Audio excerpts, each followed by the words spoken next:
Okay, it's 7 o'clock. Can everyone hear?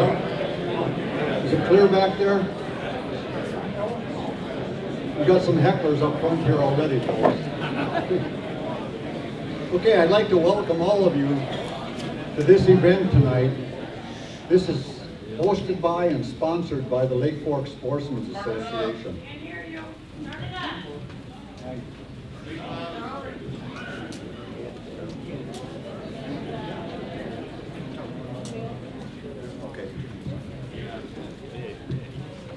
My name is Arlen Yeager. I'm with the Lake Fork Sportsman Association, and this event tonight is hosted and sponsored by the Lake Fork Sportsman Association. The purpose of this presentation, I'm sure all of you know and have heard all the rumors that have been going all the way around here that Lake Fork is going to be dry by Christmas. If it is, we're going to hear about it from the people responsible for it tonight. But really what we want to do is clear up all the rumors that are going around this area so everyone can hear it firsthand. And for those of the people that you know who aren't here and couldn't make it tonight, please pass this information on to them. We'd like to keep everybody here informed fully when things are happening. As the Sportsman's Association, we try to get that word out when we get word. But obviously, there's a lot of people who are interested in this, who are not aware of what we do. And we would like to put forward that we have meetings on second Tuesday, I believe, of every month at Oak Ridge. We welcome any and all of you to attend those meetings. We'd love for you to join. If you don't want to join, we'd love to have you attend the meetings anyway. To start out tonight, I'd like to thank some of the people that have helped put this thing on. I'd like to thank the city of Emory for providing this facility, and primarily Keely Rowan, who had helped us arrange all the things in here, the chairs, and gave us permission to use this. We have with us tonight two gentlemen from Dallas Water Utilities. We have Ken Del Regno, who's the Assistant Director, and we have Dennis Qualls, who is a water rights expert for the City of Dallas. These gentlemen will be telling us about the Dallas Water Utilities, a little bit about the history, where they get their water, when they get their water, and why they will use the water from Lake Fork or not. We also have representatives here tonight from the Sabine River Authority and a couple of fellows from the Fish and Game Department. So if there are any questions pertaining to them, I guess they're on the spot to answer. Right, Butch? I thought we came to listen. Anyway, without anything further, what I'd like to do is turn this over to Mr. Del Regno. He's going to start this out, give his presentation, and then he's going to open us up for a question and answer period. And we will do the answers, or the questions and answer period, for as long as it takes. I think all the questions will probably pertain around one thing, and that is the water levels in Lake Fork and the Dallas Straw on it. So without further, I'll give you Ken Del Regno.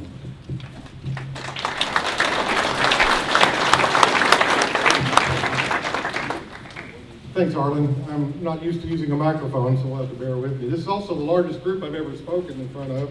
I've been at technical meetings, but nothing quite this big. I had to come to Emory, Texas to find something this bigger crowd. We're starting to work on the Lake Fork pump station, and Mr. Yeager had called and asked if we'd come out and explain what we're up to and where we're going with it. And to do that, I wanted to give a little background on Dallas Water in general and how we got to where we are today. So I've done put together a little presentation. It won't take very long, about maybe 10 minutes. And then we'll open it up for questions. Can somebody cut the lights a little bit? Down the center at least.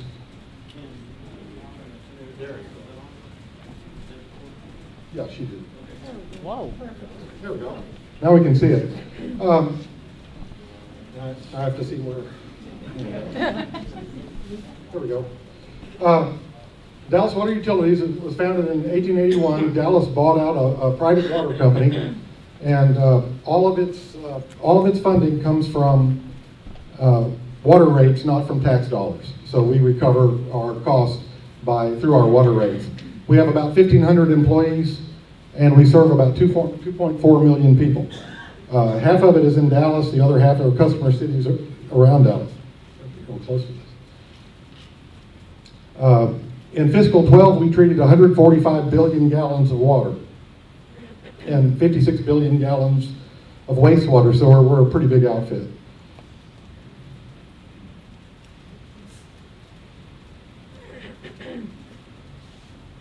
Dallas, in its first 100 years, grew from about 430 people to 400,000 in the first 100 years. Initially, we used surface water from a couple of small lakes and some wells for our water supply, and our rates were based on what's called declining block rate. That's how a lot of utilities used to do things. The more water you used, the cheaper it was. Now, for the last 60 years, we grew from 400,000 to 2.4 million in our service area, and that's up through 2010. We use only surface water, no well water. We have 7 lakes for water supply, 6 are connected, including 4, and one is yet to be connected, and that's Palestine. Also, around 2001, we started aggressive water conservation to try to head off our usage. And we changed in that period to an increasing block rate. So the more water you use, the more it costs, the more you have to pay.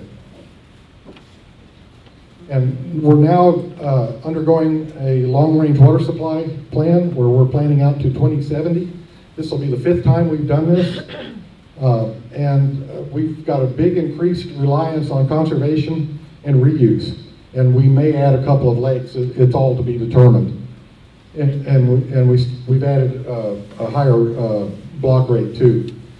In the past, we used to fight wastewater dischargers. Don't put that stuff in our lake. Now we want it because water is getting so scarce that the reuse is getting to be a big deal. Now this is the Dallas service area. We have the city of Dallas, which is most of Dallas County, and we have 26 customer cities in blue. Those are our treated water customers, so it's everything south and west of Dallas. And then we have untreated customer up in Denton County and city of Irving, and then Louisville is both. We sell them treated water and untreated water. Now there's 4 major water suppliers in the North Texas region. We're kind of like the mafia. We have territories.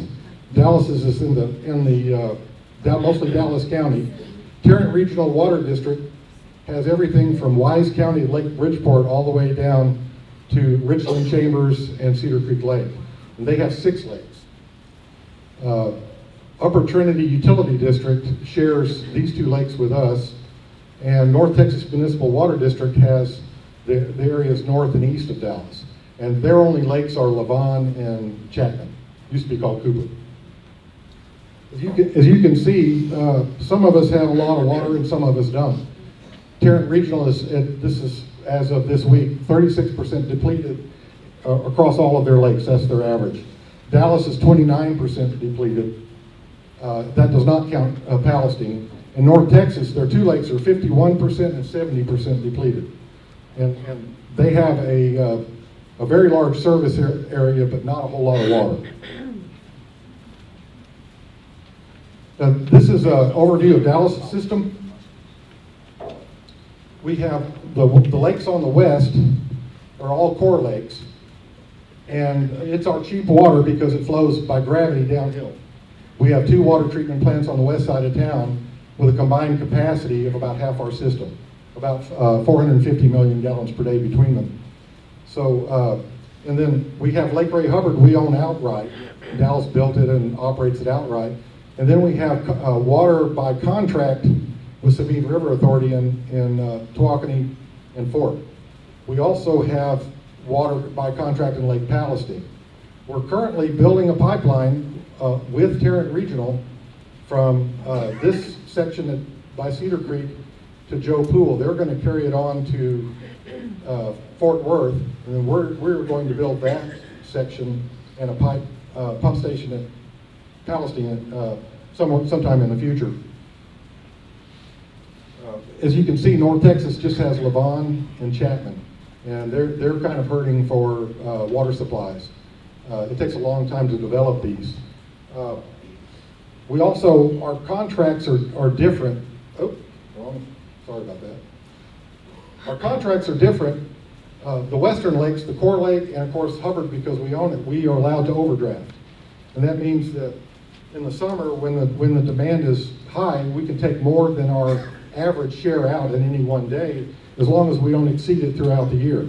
So we will, for instance, if we have 100 million gallons per day water right in Lake Louisville, we can take 200 out in the summer, as long as we make up for it in the winter and not go over our average. We can't do that on the SRA lakes. They won't let us. Our contract doesn't allow that. So we can only take what is contracted, and we can't overdraft to compensate for low demands in the winter. This is just a brief overview of Dallas's water supplies.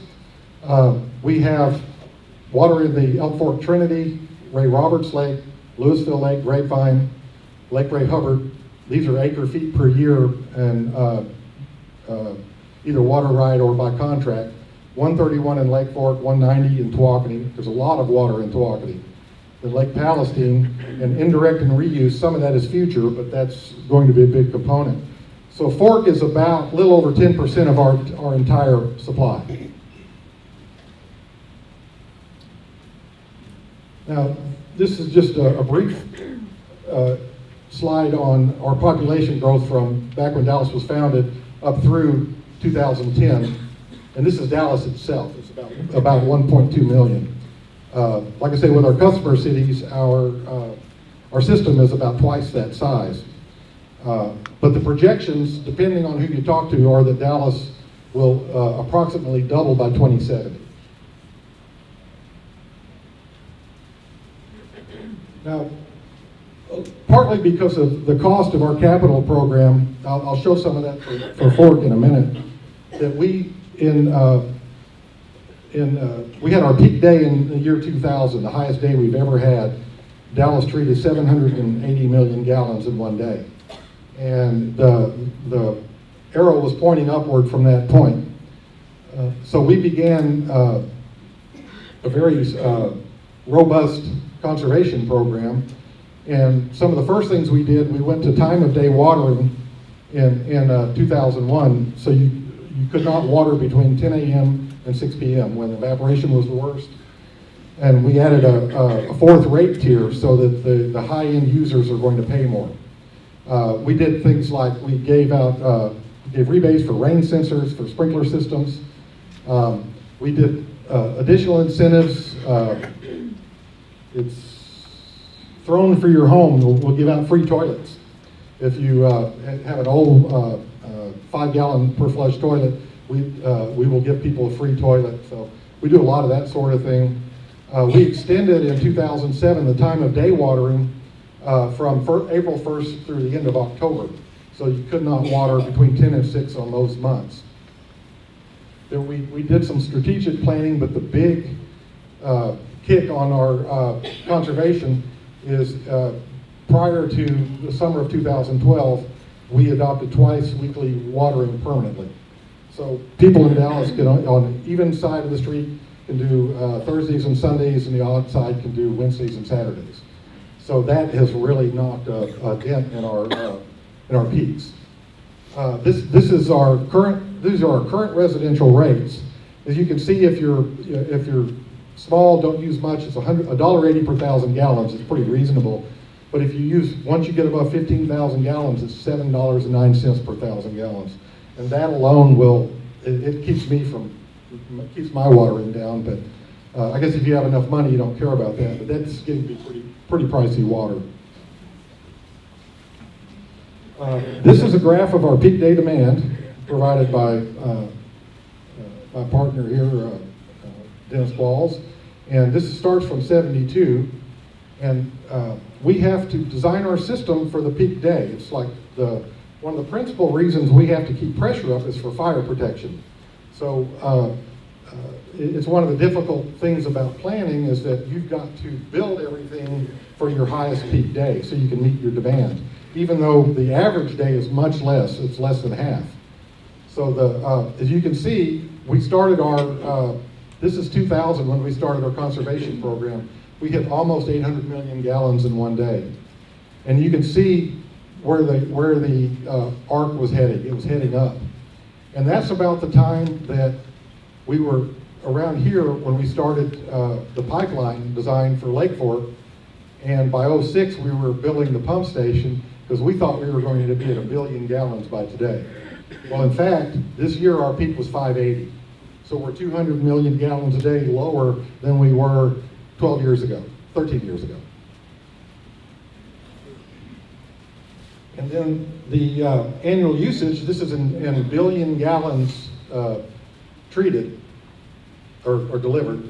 And the same thing, you can see the arc going up, and we thought we were going to be, the peak day 1 billion gallons, but we would be up here in the 200 billion gallons a year, when in fact, we're down here at about 125. And again, instead of doing this, the arc is back this way. In fact, well, we'll talk about lakes in a minute. So this is the status of our water supply reservoirs as of this morning. And, you can see that Lake Fork is down 5.8 feet, Tuolumne 8.9, Hubbard 6.7, and then our western lakes are down similar amounts. Grapevine there's not much water in Grapevine, but so it's a little bit more impacted. But to date, other than last month testing our pumps, we have not taken any water out of Lake Fork, ever. We charged the pipe in 2010, and I think last month, SRA came out and read our meter at the station. We did 28 acre feet. So we've had issues with the station, which I'll talk about. Now these are Lake Fork levels historically since this is data since '88, and there were droughts, low areas in '96 and 06 and in 2011, and now here's where we are here. So basically, you can see that without us taking any water out, this is what happens. It's really driven by rainfall and drought. We are 3 years into the drought of record right now. The current drought started in 2010. We measure our droughts by whether the lakes are full. In a normal year, the lakes will come down in the summer, fill back up in the winter. But right now, going into the winter, we're down, and we're hoping it will come up, of course. Now here's the levels at Tuolumne. And we've got the same peaks. There's 96, the valleys. There's 96, there's 06, there's 2011, and there's today. And if you go, I'll try to go back and forth. You look at Fork, that part of the graph, went too far, looks just like Tuolumne. We're drawing a whole lot of water out of Tuolumne. So that's kind of the point I'm getting at, is that, I'll get to more of that in a minute, but we've been using Tuolumne since 1964. And it responds much more to a drought than it does to what we do with it. Now this is Lake Ray Hubbard, and that's a lot more. This is back to when this was a Dallas design from start to finish. We owned it outright, so we went from when we started to fill it to when it first filled. And we had a drought in '78 was the lowest it's ever been, but we have the same kind of lows in '96 and in 2006, 2011, and now we're even below 2011 at Hubbard. And even though we have to pump Lake Ray Hubbard, it's 2 miles from our plant, and it's ours, all the water's ours, and we pump the heck out of it too. So, and we overdraft it. Now, this is a little background on Lake Fork. Most of you probably know it, but the design began in '72, construction '75, gates closed in '80, and filled in '85. like all lakes in Texas, there's no natural lakes in Texas other than Caddo, and they've done some things to it, but they all have multiple use concepts. Our core lakes, the primary use is flood control. The secondary use is municipal water supply, and then the third or the tertiary use is recreation. Lake Fork was designed for power generation. Texas Utilities was going to put a nuclear plant here, and they got cold feet in the late 70s, and somebody, and I don't think even SRA, the guys that are currently there know, but they approached Dallas about whether we wanted to buy out Texas Utilities' a percentage of Lake Fork, which turned out to be 74% of the water. So we did in 1981, Dallas purchased it for $105 million. Since then, since 81, the contract expires next year, go figure, so we've been paying 74% of the Sabine River Authority's operation and maintenance at this lake since 1981. And it totals about $65 million in operations and maintenance. And then we did the same thing we've been doing the same thing at Tawakoni since 1964, and we have 80% of the water by contract in Tawakoni. The pipeline to come here between Lake Fork and our interconnected at Tawakoni was $220 million for that and the pump station. So far Dallas has spent about $390 million on Lake Fork, and we still haven't really taken any water other than trying to get our station. Now, I've already been corrected by Butch at least once, but we don't have water rights here. We have water by contract. Sabine River Authority. In Texas, the state owns all the water, and they dole out the water rights, and SRA has the water rights in Tawakoni and Fork and Toledo Bend. But the firm yield of Fork is 188,660 acre feet per year. Dallas's share of that, which would be 74%, is 132,000 acre feet per year. Of that, there were some part of the contract was kept in for Luminant, who have the power plant down on Martin Creek Lake, and so that 12,000 acre feet per year comes out of our 132, and that was released in 2011 and 2012 down to Martin Creek Lake to cool their power plant down there. So that's the only water that Luminant has taken out. So 12,000 acre feet out of a firm yield of 188,000, so it's about 7-8%. Firm yield is basically at Fork is 28% of the total capacity of the lake, but it's not a static system. If the firm yield is taken out by everybody, the assumption is in a normal year it'll rain and fill back up. So that's what the engineers have determined the lake can produce as a water supply every year, and not have a short-term effect on the lake. Now there it goes. That's gotten us to our pump station. I was out there week before last. Depending on how artsy you are, it's kind of a pretty structure, or it's, some people think it's horribly ugly, but it's definitely different. That's what we're here to talk about tonight. Now, remember when I showed you the growth in per capita consumption and total system, not per capita, but in peak day and total system production, we thought we were going to have this thing online by 2010. So we began construction on the station itself in 06, and it was initially completed in 2010. It didn't go well. So like any good utility, we threw more money at it, and now we're trying it again. And so now we started just last month testing the pumps to see if they're going to work. And we don't know when that's going to complete, because frankly, it's not going well either. So that's my problem.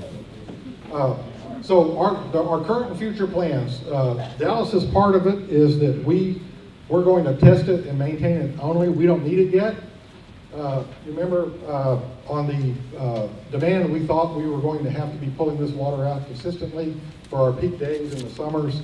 By now, And now our best guess is about 2025 before we really need this supply. Right now, it's an alternate supply to Tawakoni, not an additional. To make it additional, meaning an extra 100 million versus a different accounting, we have to build a pipeline from Tawakoni to our balancing reservoir north of Terrell. We have to expand that reservoir north of Terrell. We go to the top of the watershed, and we have a big lake there where it balances, and then it flows by gravity to our east side plant.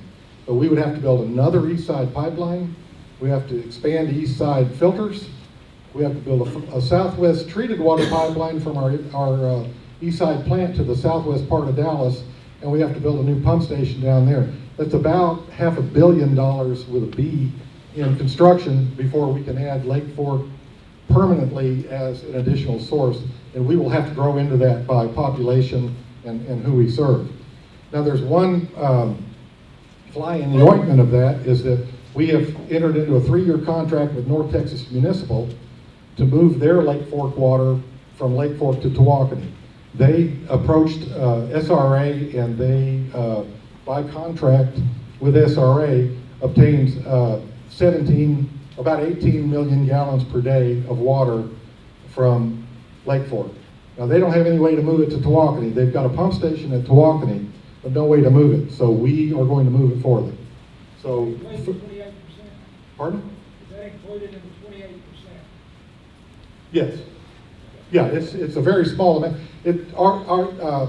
We talk I'm used to treating water, so I talk 1 million gallons per day, but the water rights guys talk in acre feet. But our pump station would pull 107 million gallons per day. So this is about 15% of what Dallas's share is. Does that make sense? So it's not a huge amount, and they only want it in the summer and into the fall to meet their peaks. Dallas had the drought of record in the 1950s, and we had one small part of it was Old Lake Dallas, and we had White Rock Lake in Dallas in the middle of town, and Dallas ran out of water. They ran temporary pipelines from the Red River. They opened up old wells. People would come fill jars. So we learned our lesson and went on a lake building binge, and since then we got involved in we did Louisville Grapevine in the 50s. We did Tawakoni with SRA early 60s. Palestine with Nature's River Water Authority in the late 60s, early 70s.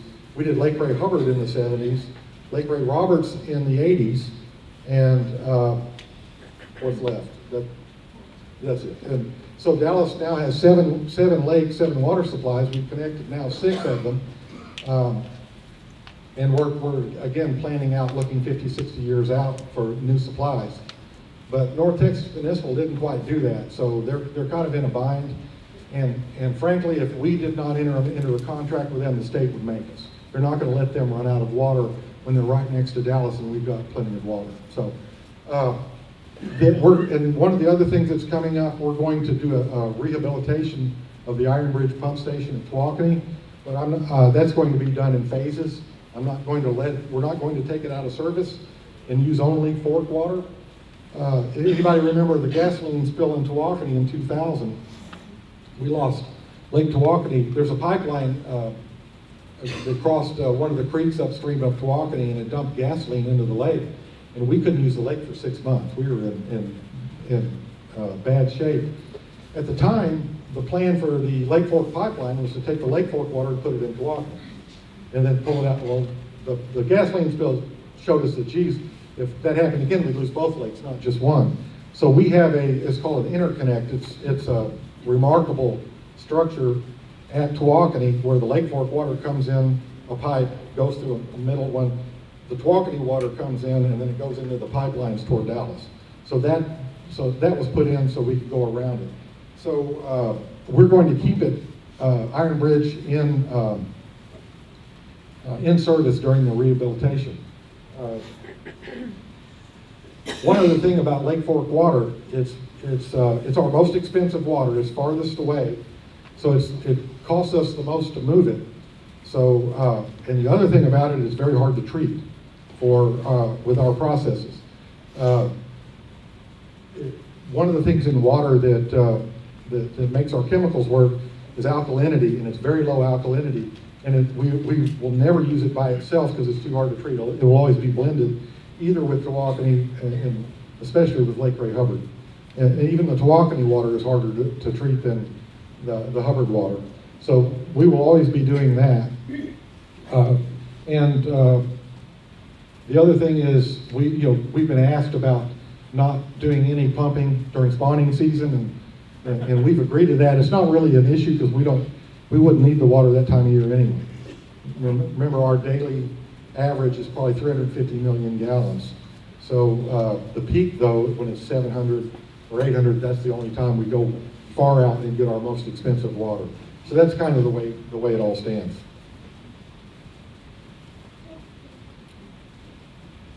So, that's all I have. We'll take questions from the audience. We get the lights back up.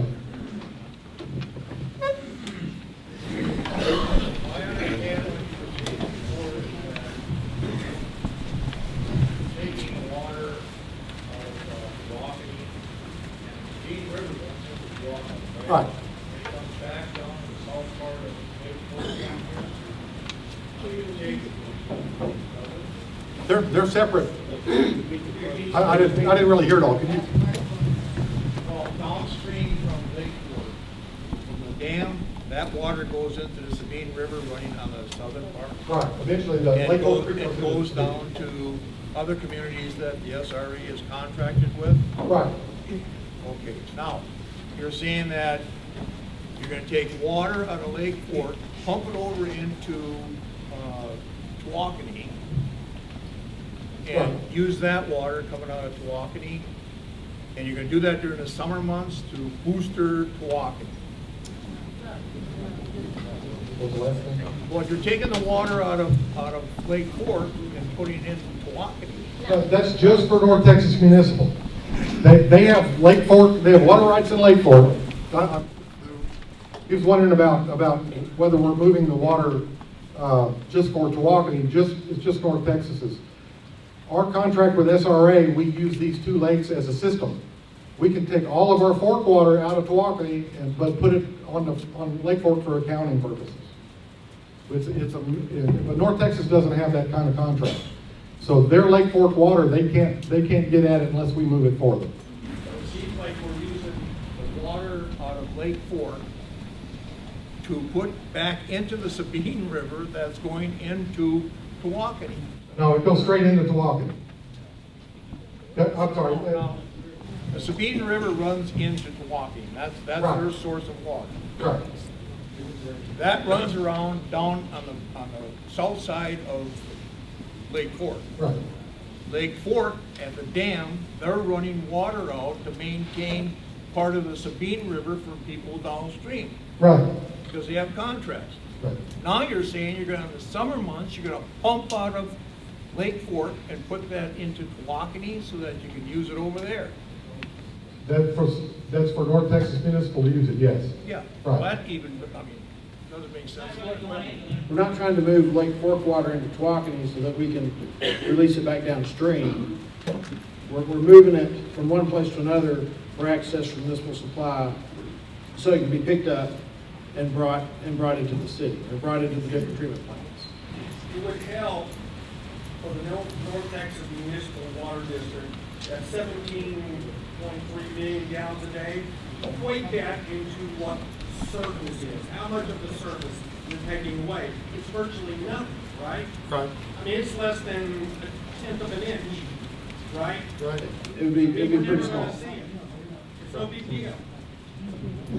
One of the things that I think the SRA people will tell you, in the middle of the summer, the hottest, the water's its warmest, the hottest days, the lake will evaporate about 1/2 inch a day. And that's about 300 million gallons. So that's 3 times more than we can even take out. But yeah, the amount North Texas wants out of, or the amount they have in Fork is really pretty small.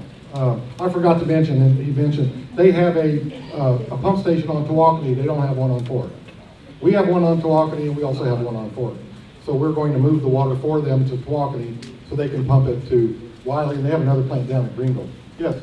Does the North Texas Water District have the ability to get it from, the infrastructure in place to get it from Tawakoni to Levon? Yes. It's already in place? Yes, they have a pump station. They also have some by contract, they have water in Tawakoni too, through SRA. So they got the water here, and so they can pump more from Tawakoni than they have the rights for in Tawakoni. Does that make sense? Yes, sir.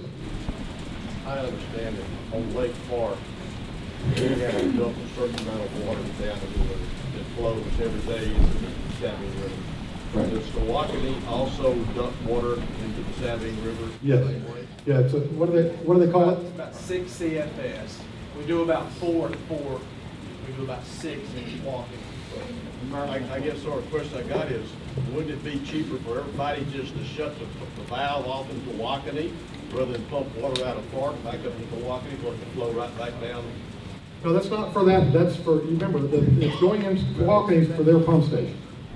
But these are what they call the wildlife flows. So I'm assuming, okay. So if nobody's doing What I'm saying anything, is, we'd rather pay to run and flow it by pump than it would be to shut the valve off. right. It's by law. Glenn, what was the question? Can you repeat the question? I'm not sure what he basically was asking if we could just, there's a wildlife release from each of the lakes into Lake Fork Creek and into Sabine River for the fish and everything downstream. You can't just shut it off completely. He was wondering, why couldn't we just use that instead of moving it from Lake Fork? But the problem with that's why we build the lakes, is to impound water. So North Texas has their intake on Tawakoni, and to move it from Tawakoni to their water treatment plants, we've got to put it in Tawakoni, not downstream. Does that make sense? Yes, sir. I got two questions. Correct me if I'm wrong. Doesn't Lake Texoma provide water to the North Texas Water District? Yeah, I'm glad you asked that. And the second part of my question is, what does the zebra mussel problem do to all of our lakes if we ever get it? Well, yeah, I meant to mention that and I didn't get around to it. North Texas Municipal has water, they have a pump station and water rights in Lake Texoma, and they've been pumping it there since the 80s at least. It's really salty water. It's pretty lousy water, but they blend it with Levon and Chapman. But when the zebra mussels invaded Texoma, because it covered 2 states, there was a law: you can't move water that has an invasive species from one state to another. Now they got they got that law changed, but the problem with that is that then the state won't allow you to move water with zebra mussels in it from a lake that doesn't have it, that has it, into one that doesn't. So they're building a pipeline, $300 million from Tawakoni straight into their water treatment plant. They've got a blending area in their headworks.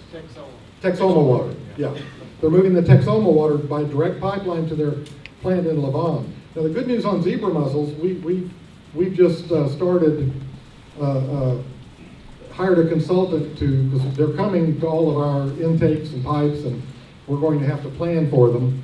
But the good news out here is that the general consensus of the scientific community, Lake Fork doesn't have enough calcium to support zebra mussels. The calcium's below 15 parts per million, and their shells are made of calcium. So the threat of zebra mussels invading Lake Fork is considered very low. So that's good news on that front. Yes, sir. Will this presentation be available at a later date for us to see? Will you post it somewhere? This presentation is being videographed, and this is going to be on the Lake Fork Sportsman Association webpage. Question. What's the vertical drop if you took all your water? That there was, assume an ideal, no evaporation, etc. What's the vertical drop in our lake? It's the top of the bottom of the gates at the pump station, and he's wondering how low could the lake go before we couldn't take any water out. Is that? No. Assume you're at the pool. Right. You took all your water out. All of our water. Evaporation. Well, it was 28% of the water. 28%, you know what that No, no. vertical drop is calculated? Actually, it's not 28, all the water is 28%, and our portion of that is 74% of that, so about 20%. I don't, we don't have a number off the top of our head, how much that vertical drop would be. We can help you with that. Okay, Yeah, we got the calculations and everything based off of your total contracted amount. You took all your contracted amount in 1 year, then the lake would drop 5 foot. They told us that before. That's without any rainfall, evaporation, or anything else. Wasn't clear on, you mentioned some structural improvements and there's permanently pumping in 2025. right. So are you not going to pump other than the supplemental water that's going to be taken out of the water?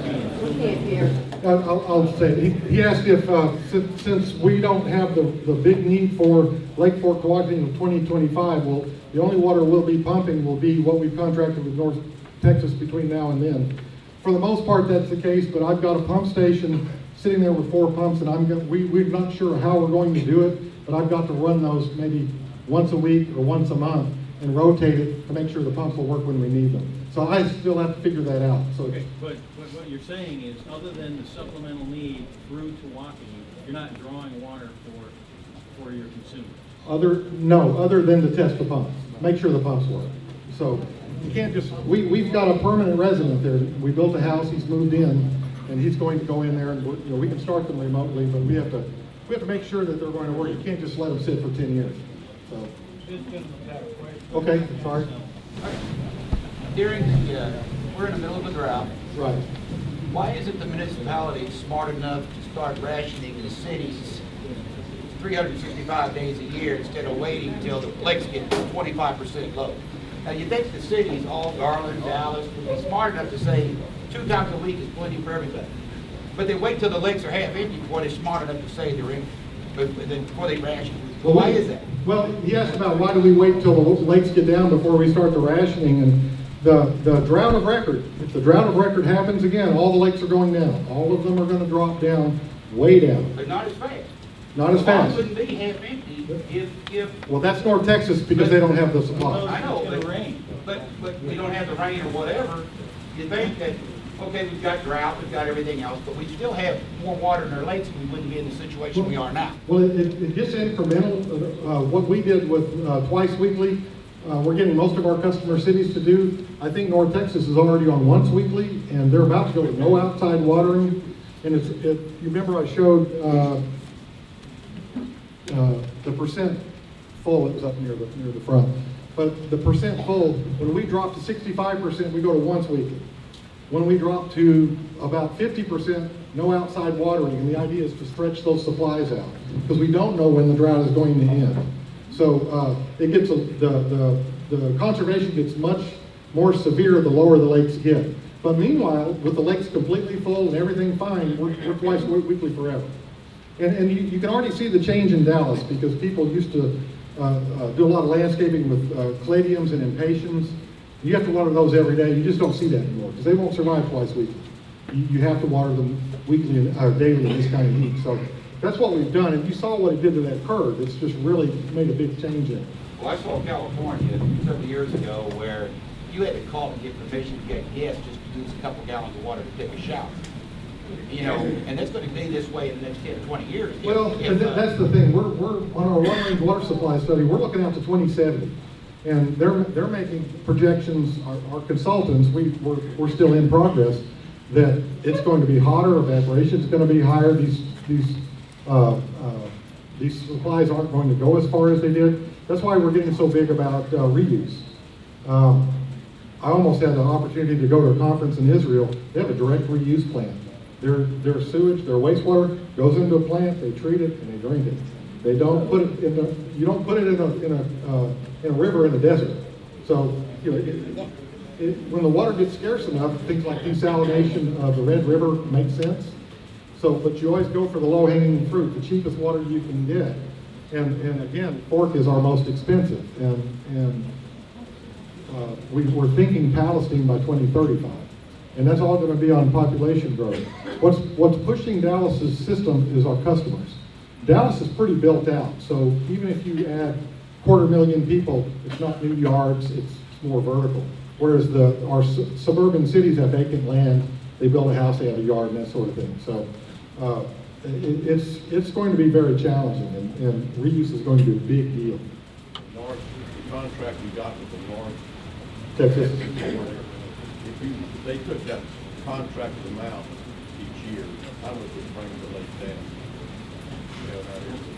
No. He asked if what the North Texas Municipal's contracted amount for Lake Fork, how much it would lower, if they took it all each year of the next 3 years, how much it would lower the lake. It's 20,000 acre feet a year. So 131,000 acre feet a year would drop it 5 foot, so 20,000 acre foot would. A little less than a foot. Again, that's assuming it doesn't ever rain and come back in. So if it was just a pool and we took it out. Yes? Okay, now, you get a lot of technical information that you know, it would take me a while to even figure out what all you said. But I have a very simple question.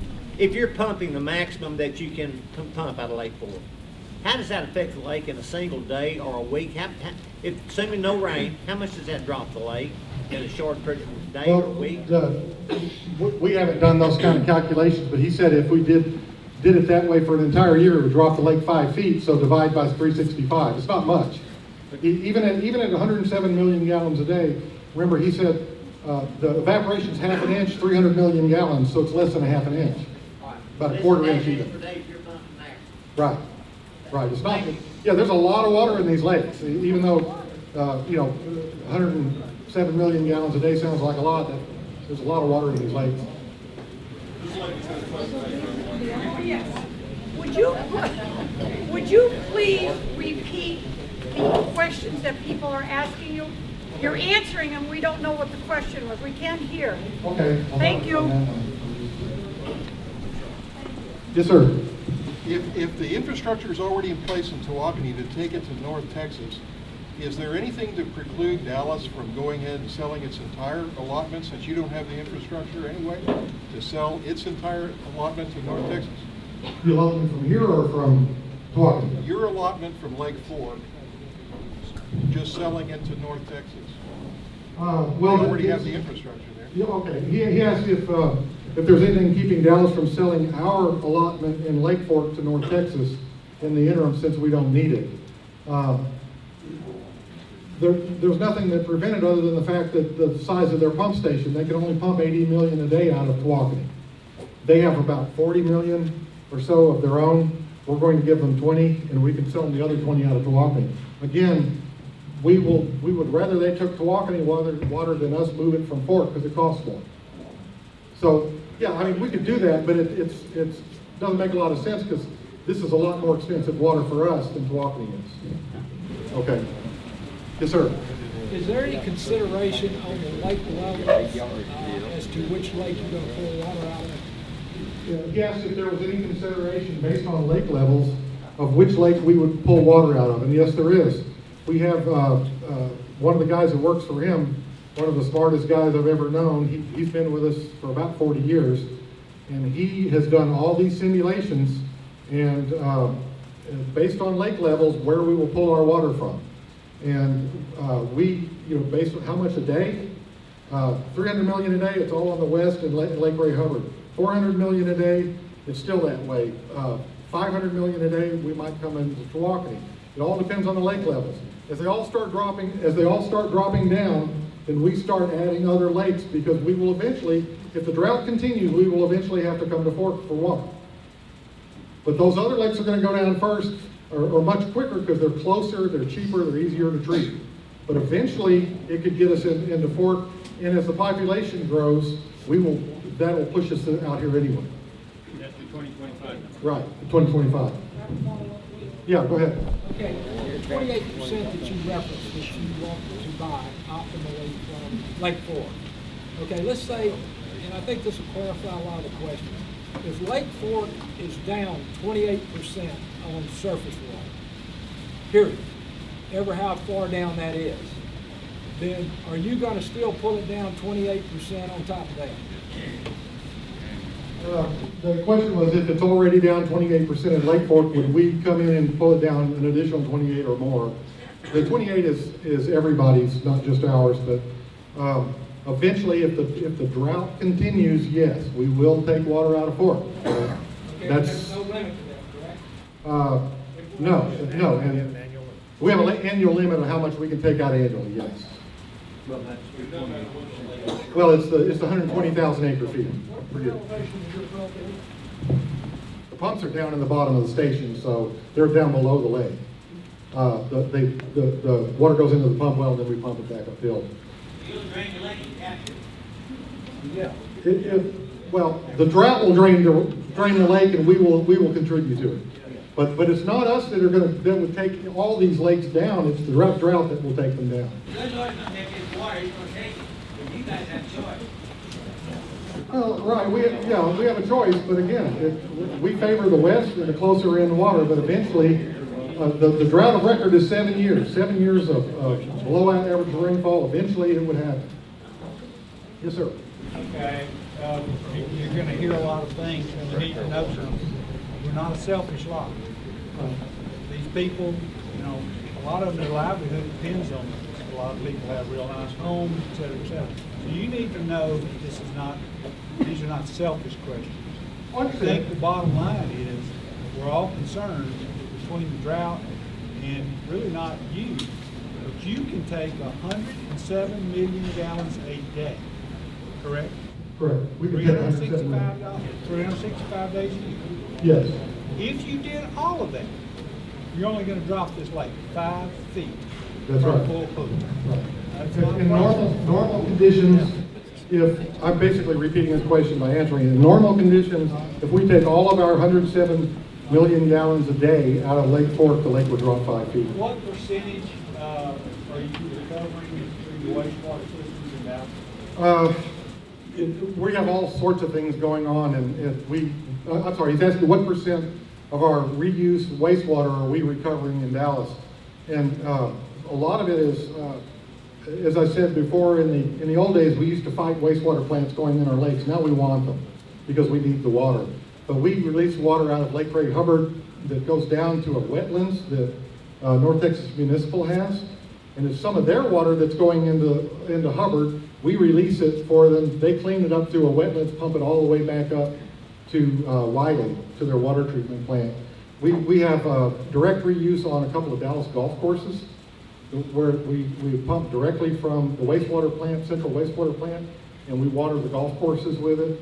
But there's a lot of that coming. And in fact, the city of Garland has approached us about would we help them with some improvements if they would put their 25 million gallons per day of wastewater from the Rowlett Creek plant, instead of putting it below Hubbard, they put it in Hubbard.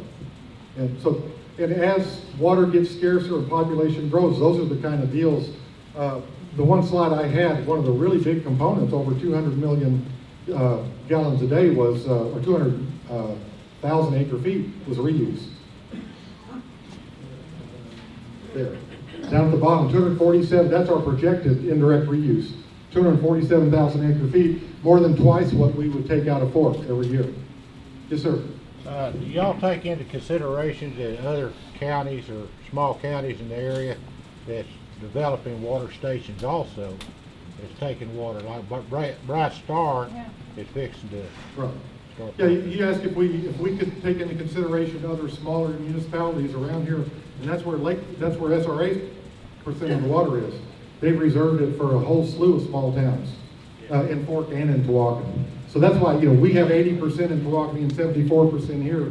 So the 20 and the 26, they do things with. I mean, Dennis is probably more familiar with than I mean. Talk about the lake only going down 5 foot. If you drew all that, that's a full power pool. If it's lake's down 5 foot, and you draw that much water, that's gonna drop it 7 foot because you ain't got near the size of the power pool, right? You're asking about power pool? No, if you're drawing water out and you set a power pool, how many gallons you can draw a year, it'll drop the lake 5 feet. If the lake's already down 5 foot, you don't have near the water capacity, so that's instead of that 5 foot, if you draw now, you're gonna drop it down 7 or 8 feet, right? You could, yes. Yeah, That 5 foot's about Right, blowing. because Another it wind. tends to go like that, right. Before you get 5 foot, Yes, sir. that's gonna draw 8 feet. You had mentioned earlier about the contract coming up in another year. Yes, this is, he asked about our contract that comes up next year. That's our main contract with Sabine River Authority for water use in Lake Fork. It's up for renewal next year. Will it just be an even renewal, or what will be the negotiating point? Well, they're gonna get a lot more money out of us, I'll tell you that, but, no, it'll be the same amount. Rats and more water. No, it'll be the same amount. There's not any more to be had.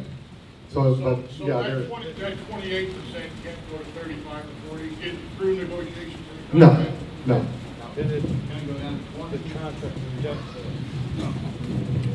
The contract negotiation, what's allowed to be negotiated in the Can't hear contract. you. What's allowed to be negotiated in the contract basically is the price for the water. It's not more water from Lake Fork or Tawakoni, it's the price of the water itself.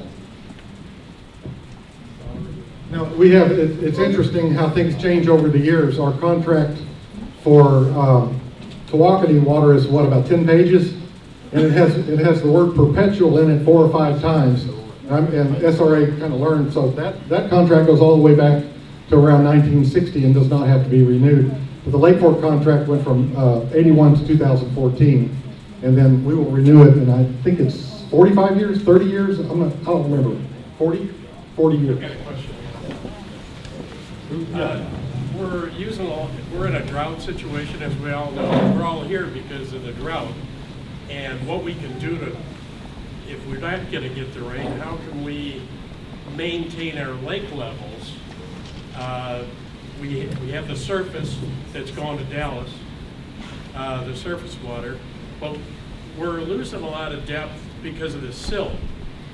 And is there a way to permanently start dredging these lakes, Fork and Tawakoni? Cooper's probably in the same boat, where we're losing depth. Even if the water was back to normal, we've lost some depth. Right. He's asked basically about what's the effect of siltation on the storage of the lake, that even with the lakes full, it's losing capacity because it's silting in. And that does happen everywhere. In fact, Lake Ray Hubbard, when we started it, it was 490,000 acre feet of storage, and now it's under 400,000 because of siltation. That's over 40 years, but it's not cost effective to do that. Down the road it may be, but that's an enormous amount of volume. We have sludge lagoons at our water treatment plant that hold maybe 100,000 cubic yards that we have to take off to the landfill, and it costs $3 million to do that. So it's not cost effective, but down the way it may be. But again, that's a long ways out in the future. Another thing, In terms of the siltation, when the reservoirs are designed, they're designed with what's called a dead pool, which that's for siltation to come in over a period of time, so the water that's actually relied upon doesn't change because we left room at the bottom for that siltation to be expected. And that dead pool is below our gates. We couldn't take it out anyway. Now, North Texas, I think in Chapman, they actually moved something out farther. And in North Texas and Lake Chapman, they are, and I believe it's going to begin in December, but they just are letting some contracts to actually do some silt removal from the lake so they can get, their intake is, well, it's silted in, but there's a berm of silt, if you will, that's gathered up, that's not allowing all the water access to the intake structure. And they're going to go out and actually do some, clear out some of that sediment, and that's going to be starting here pretty soon. And we're actually doing that at we've done it once before at Lake Ray Hubbard, and we need to do it again. Basically, as we pull the water out, it brings particles, and so we have to clear out to get to the bottom. Right, and so, yes, anyone else? Percentage-wise, do you take the same amount out of Lake Ray Hubbard as you do Tawakoni? No, we take more out of Hubbard. It's close. We have a lot of water in it. Again, we try to blend it no more than 50-50. So in the middle of summer, when we're using a lot of water, it would tend to be about the same. But again, we're limited by our permit on how much we can take out of Tawakoni, but not Hubbard. So Hubbard, we do overdraft. Do you fill Hubbard from Tawakoni or another? No, she asked if we fill Hubbard from Tawakoni. No, we can't. We don't even, it's not even connected. It wouldn't be, it'd be kind of a bad deal to pump it twice. But no, the water from Tawakoni goes straight into our east side plant.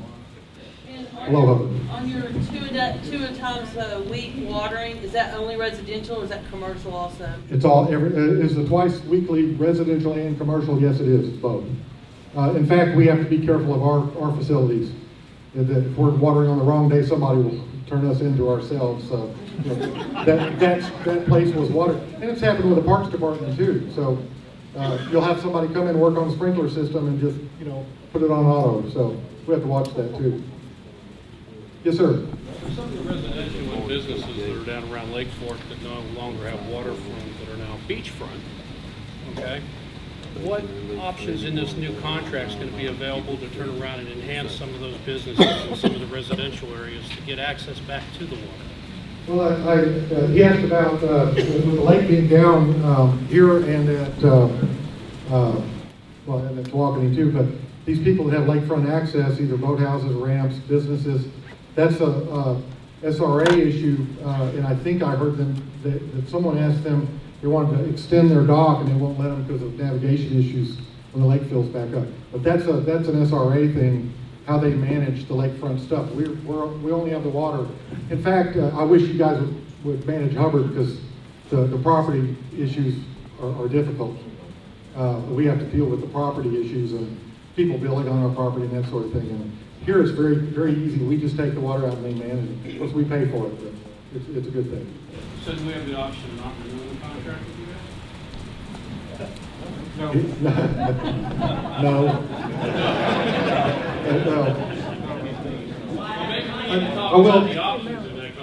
I will say that I hadn't mentioned SRA has been a terrific partner for us. And well, there's a lot of water out east. As you go east in Texas from Dallas, you get more rainfall all the way to the border, 50 inches a year. Dallas is 32 a year on average. So there's more water out this way too. So that's why Sabine River Authority's been. Doesn't feel like it for us living. No, it doesn't. It doesn't in the drought. That's for sure.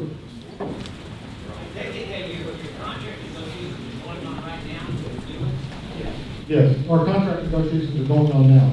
Okay, is there any public hearings on these contracts, or are they just private between you guys and SRA? Well, if you asked if it was public access, I suppose to the contract negotiations are they're protected by work papers, but eventually, yeah, it'll be a public contract. It's because these are. We have to mess around this water that you're taking out. Do we have any say so in the matter? No. I don't think so. Yes, ma'am. I knew that this was a lake owned by Dallas and they had the right to draw water. So if I moved here knowing that, then you have to accept the fact that y'all have a right to draw water because you own it. So I don't see how I would have a right to complain if I moved here, bought property knowing it. You're saying that people, for the most part, that moved here knew it was a water supply, and eventually we would be taking water out. So I'll tell you what, somebody needs to talk to real estate around here because they don't care. They don't know.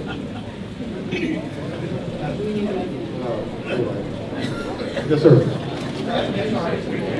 Sure. Yes, an SRA question.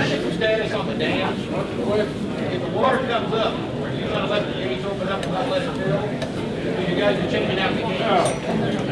Come get the mic. Your turn. He asked what would happen if the lake came up with a flood while they're working on the gates. They're only working on one gate at a time. I only have one set of stop laws, so we still got 4 gates that are operable. And we'll only open those gates when the reservoir gets back above the 403. We have 2 foot of freeboard on the gates. In other words, the gates are at elevation 405. And we try our best not to let the water top the gates. So Anytime it gets above the 403, and we've got operating guides that we go by. Do we have an estimated when those gates are gonna be finished? It's all right behind there, I saw two of them. Yeah, two of them. One is complete and operable. Okay. We will not ever have more than one gate out of commission at a time. That's to protect us if the lake does, if we happen to get that big rainfall and the lake dumps up, that we can still open it up and let the water out. I got one question, some verification from Savvy. You say that you're gonna start taking 17 million cubic feet a day for North Texas. 17 million gallons per day for North All right. Texas. How much per day in elevation, how many inches is that gonna drop the lake a day if you get no rain? Not counting evaporation. How much does that drop per day? Most of the year. Give them, Troy. Yeah, good. That's yours. Let Troy have it. We've been talking so many numbers and you kind of get lost in the numbers, but I don't like to talk about what happens per day. Think about it on a year. North Texas has 20,000 acre feet a year. We all know Lake Fork's about 27,690 acre feet. Surface acres, 27,000 surface acre lake. So think about the top 1 foot, that's 27,000 acre feet. North Texas has 20, so less than a foot a year. And if you try to break that down into days, I mean, you won't know. It's going somewhere. I'm measuring mine, and it's dropping every day. It's not dropping Good. a quarter inch a day. When I come to work here, I learn real quick who our best water customer is, the good Lord. Evaporation, we lose, it'll blow your mind how much water we lose off the surface of this lake every day from evaporation, especially in these hot summers. You get that wind blowing, it's really mind-boggling. Sometimes it can hit a ½ inch. Usually it's not, but I mean, we have seen numbers that high.